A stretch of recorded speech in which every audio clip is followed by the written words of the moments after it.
من قام لیلة القدر ایمانا و احتسابا غفر له ما تقدم من ذنبه. کسی شب قدر به خاطر الله، از برای الله با ایمان ایقان، اگر به شرطی که سپری کند با طاعت عبادت، تمام گناه های ما قبلش آمرزیده می شود. برای ایشان قاری مقصدالله برادرمان، برای اهل خاندانش، برای مهمانان محترمش که امشب مهمان این خاندان بدن، هم در طاعت عبادت و هم در سحر خرک تبریک و تهنیت میگویم و از درگاه خداوند متعال مسئلت آن را دارم که پروردگار به خاطر طاعت عبادت در ماه شریف رمضان، خاصتا در شب قدر، گناه های ما قبلی بندگانش را بیامرزد و فردا روز قیامت وقتی که از نعمت ها ما و شما را پرسان کرد، زبان ما را به گفتن این که پروردگار را در قبال نعمت های علی دوامت 5 نماز را دستاویز آوردیم که با جماعات مستحبه در مسجد انجام میدادیم. روزه ماه شریف رمضان را دستاویز آوردیم که با آمدنش خشنود میگشتیم و به رفتنش غمگین، و طاعت عبادت شب قدر را همچه دستاویز آوردیم که خود تأکید کرده که از 1000 ماه طاعت و عبادت افضل است. و خدا کنه که پروردگار بندگی ما را اجابت کند و پروردگار بزرگ همین طاعت و عبادت های ما را سبب شکرگزاری نعمت های علی دوامش حسابد و ما و شما را از زمره بندگان صالح متقی خیش نامنویس گرداند. واقعا شب بزرگ است، اصلا هر شب بزرگ است، اما این شب نسبت دیگر شبها با مراتب فرق دارد، تفاوتش بیشتر و زیادتر است. در حدیث اومده است، حدیث متفق علیه است، یعنی امام بخاری و امام مسلم همین حدیث با اسناد یک رنگ یک شکل از یک راوی روایت کردند. راوی حدیث هم حضرت ابو هریره رضی الله تعالی عنه است که میفرماید رسول خدا صلی الله علیه و سلم بار بشارت داد: ینزل ربنا تبارک و تعالی کل لیلة الى السماء دنیا حین یبقى ثلث لیل الاخر. هر شب، فقط شب قدر نه، هر شب به امر پروردگار خیر رحمت و برکات الله ذوالجلال و الاکرام نزول میکنن به آسمان دنیا در زمانی که قسمت سهیم شب وارد میگرده. اگر قسمت سهیم شب در همین شب روزا شاید بعد ساعت 1 باشد، همین بعد ساعت 1 رحمت و مغفرت و عطا و نعمت پروردگار نزول میکند. یقول، ندا میشود تا دمیدن صبح صادقه: من یدعونی فاستجیب له. هر کسی دعا کنه میگه پروردگار دعاش اجابت میکنم. و من یسألونی فاعطیه. کسی از من چیزی را طلب کنه البته به مرادش میرسانمش، عطاش میکنم. و من یستغفرونی فاغفر له. و هر کسی که طلب استغفار کنه گناههای او بنده را من میآمرزم. تصور کنه که این کار هر شب است، اما در شب قدر این خاصه است. ببینه تنزل الملائکه و الروح فیها باذن ربهم. در این شب نزول میکنن ملائکه های رحمت پروردگار تحت سرپرستی جبرئیل امین علیه السلام. ببینه وقتی روح میگه خداوند متعال با الف لام معرفه، مقصد غرضش همه حضرت جبرئیل علیه السلام است. برای چه حضرت جبرئیل مخصوص ذکر کرد اگرچه در زمره ملائکه ها هست؟ برای آنکه سرور ملائکه ها است.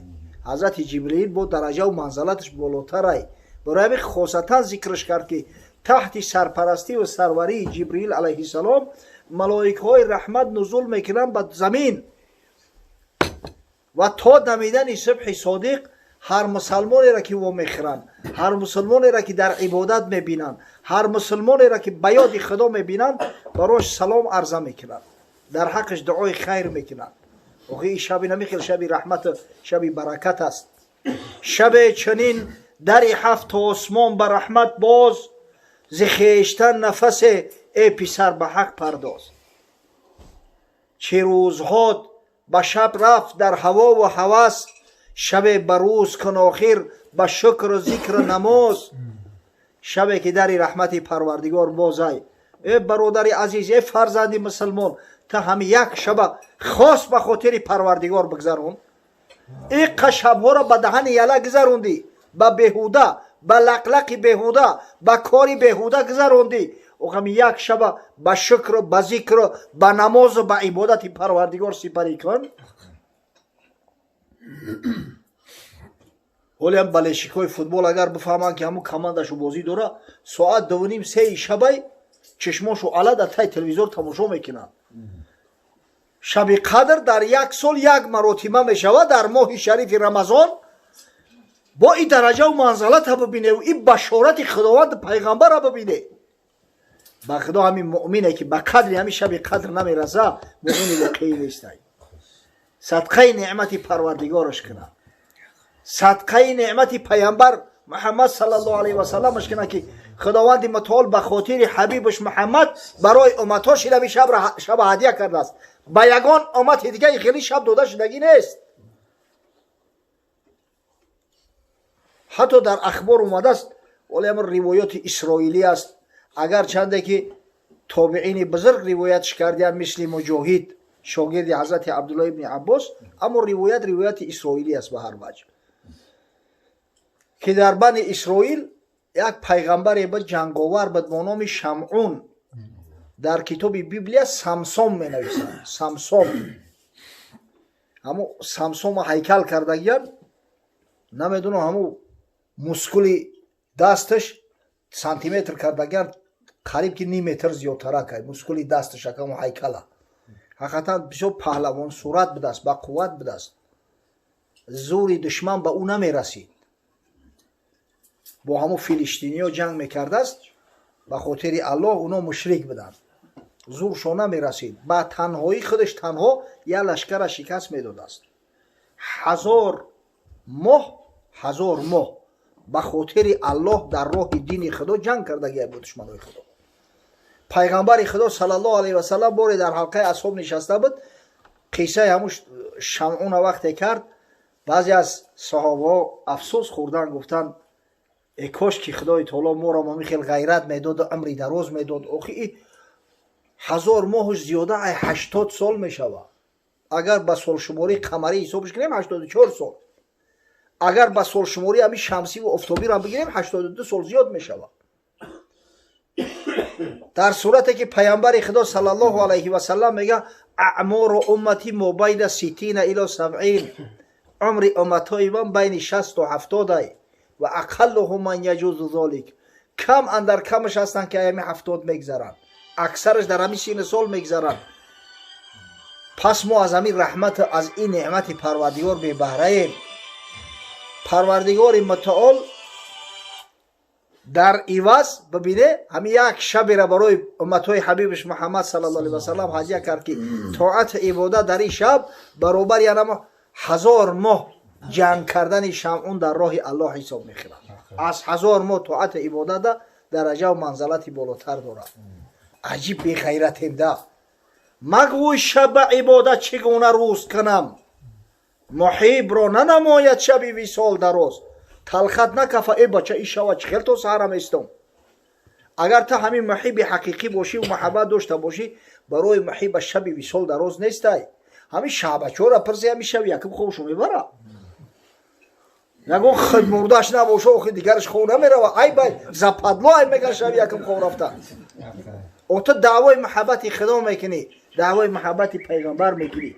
همین یک شب با شکر، با ذکر، با نماز عبادت اگر سپری کنی، هیچی بلود نمیزن از برای خدا. نخو خدای تعالی این قدر تو را بشارت داده باشه و تو بلنگی در طاعت عبادت پروردگار متعال. کریم عزوجل غیبدان و مطلع است، گرش بلند بخونی و گر به خفیه و راز.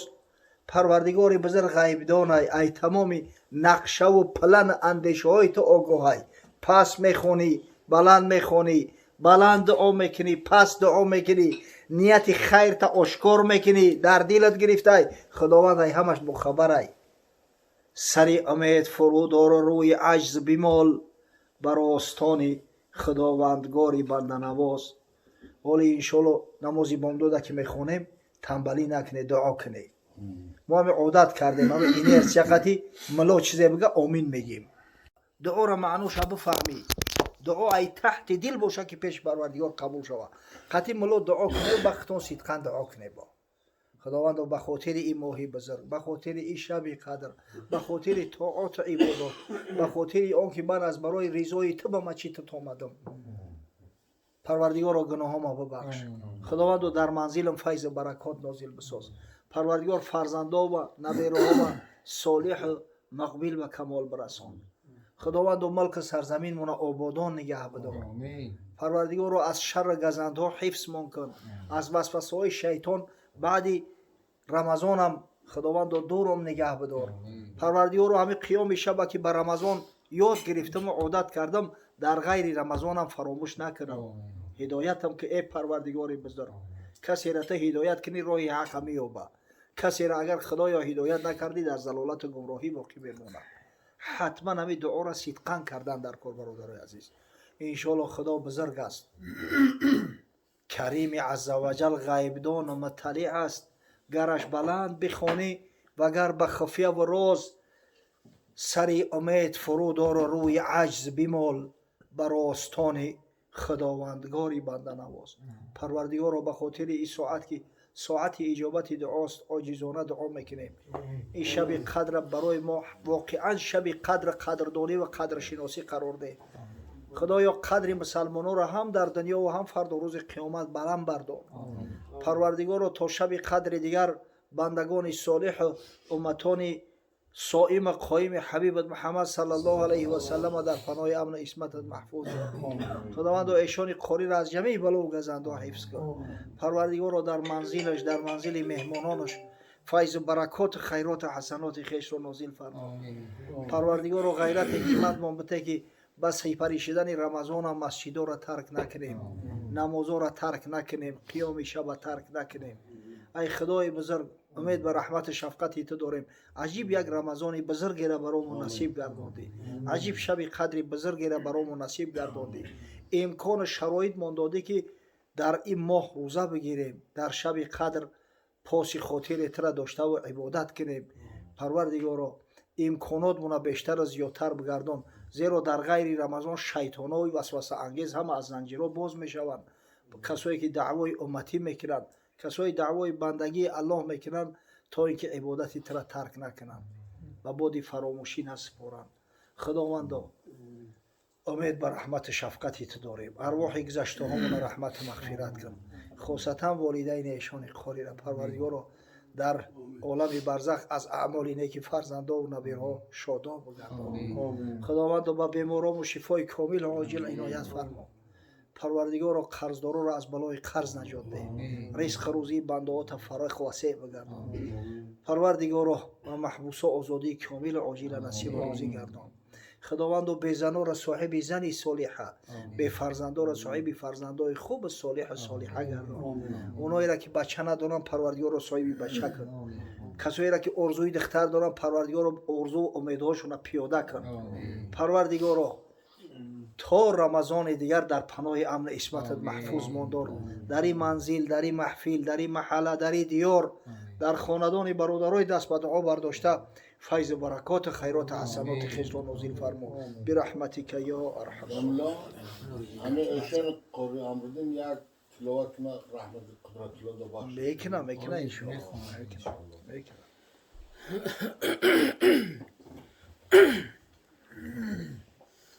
أعوذ بالله من الشيطان الرجيم. بسم الله الرحمن الرحيم. إنا أنزلناه في ليلة القدر وما أدراك ما ليلة القدر. ليلة القدر خير من 1000 شهر. تنزل الملائكة والروح فيها بإذن ربهم من كل أمر. سلام هي حتى مطلع الفجر. صدق الله العظیم. شب قدر است و دل محتاج رحمت، همه عالم شده مشتاق جنت. شب قدر است و دل محتاج رحمت، همه عالم شده مشتاق جنت. زمین دستش به دستی آسمان است، به هر جا وردی یا رب بر زبان است. همه کم و مکان پر نور گشته، همه کم و مکان پر نور گشته. نوای قدسیان پرشور گشته. شب قدر است و من قدر ندارم، چی سازم تو شب قبر ندارم. اگر این شب به معشوقت رسیدی، خدا را در میان اشک دیدی. بگو یا رب فلانی رو سیاه است، دو دستش خاله و غرقی گناه است. بگو یا رب توی دریای جوشان، در امشب رحمتت بر وی بنوشان. در امشب رحمتت بر وی بنوشان. اللهم صل وسلم وزد وبارك على رسول الله وآله الأطهار، على رسول الله وآله الأطهار. دعای مؤمنان امشب قبول است، ملائک دسته دسته در نزول است. در این هفت آسمان باز است امشب، دلی نیکان به پرواز است امشب. زمین و آسمان همرنگ نور است، خدا را در دل مؤمن حضور است. چی شور خدا اندر زمین است، که امشب قلب هر شیطان حزین است. لا اله الا الله نستغفر الله، نسألك الجنة ونعوذ بك من النار. لا إله إلا الله نستغفر الله، نسألك الجنة ونعوذ بك من النار.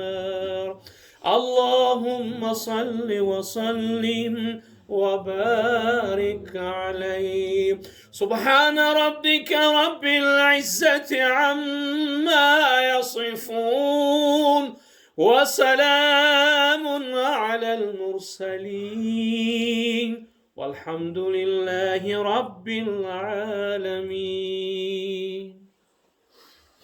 آمين. ربنا تقبل منا إنك أنت السميع العليم وتب علينا إنك أنت التواب الرحيم. پروردگارا ثواب آیات تلاوت شده کلام بزرگت، ثواب این نعت نشیدایی را که ایشان قاری سرود، ثواب این نان و طعام ها را که به خاطر شکرگزاری نعمتات از برای بندگان روزدارت آماده شده اند اولا به درگاه بینیازت قبول فرما. بعدا برسان به ارواح جمیع پیغمبران خاصتا به روح رسول الله صلی الله علیه و سلم.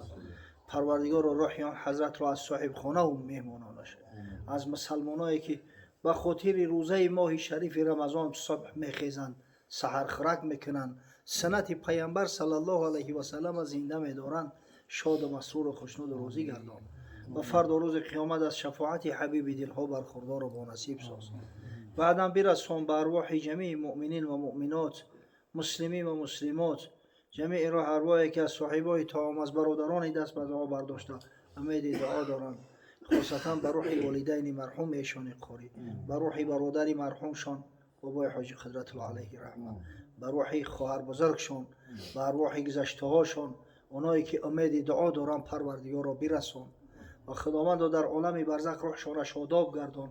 انشالله در عالم ارواح مسلمان ها هم امید میکشند در این شب که در حق شد دعا کنند و پروردگار را با ما زنده ها هم حیات اسلامی مرگ اسلامی و فردا روز قیامت محشور گشتن همراه مؤمنان محبان محمد صلی الله علیه و سلم را نصیب و روزی گردان. پروردگار را فیض برکات خیرات حسنات خویش را در این خاندان در این محله در این دیار در خاندان برادرای دست به دعا برداشتن نازل فرما. پروردگار را عاقبت کارامون به خیر انجام ده. اللهم بارک لنا شهر رمضان و لیلة القدر و قیام شهر رمضان برحمتک یا ارحم الراحمین. خداوند حفظت کنه برکت باشه. ماشاءالله هزار آمد خدا برکت مسترگی که چپا نکنی چون کدی نخوری چون خوری ای خلاص دیگه نخری بشو. الهی امید صوم غد من شهر رمضان وینا فاغفر لنا ما قدمنا و ما اخرنا و ما اعلنا و ما اسررنا انک انت التواب الرحیم. تمام دیگه صبح دمی دست